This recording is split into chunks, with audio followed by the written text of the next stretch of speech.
Kanya-kanya diskarte ang ilang residente kung paano makakatipid ng tubig ngayong apektado sila ng service interruptions ng Maynilad hanggang June 30. Ang ilang negosyo naman gaya ng karinderya, natatambakan na raw ng mga hugasin. Live mula sa Bacoor, Cavite, may unang balita si Bam Alegre. Bam! Igan, good morning. Hanggang katapusan ng Hunyo ay may water service interruption sa kalakhang bahagi ng Bacoor, pati sa ilang syudad ng Metro Manila. At ito ay kanya-kanyang diskarte yung mga residente rito kung paano mag-adjust dito. 24 oras bukas ang karinderya ni Andy Aguilar dito sa Barangay Talaba 3 sa Bacoor, Cavite. 24 oras din may kailangan hugasan ng mga plato at kubyertos. Pero paano na lang kung walang tubig?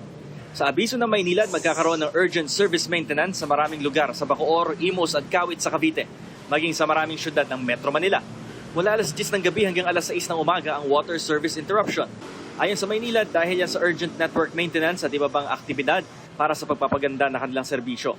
Kaya si Andy, nag-igib na ng tubig para hindi maantala ang operasyon ng karinderya.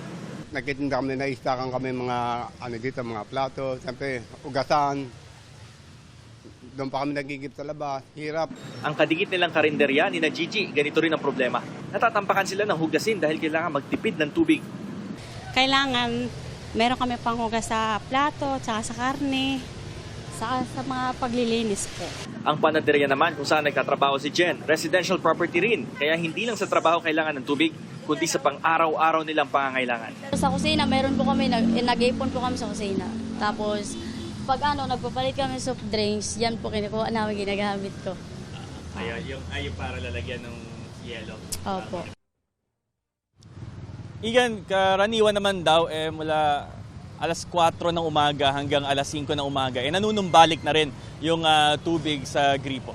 Ito ang unang balita mula rito sa Bacoor, Cavite. Bam Alegre, GMA News.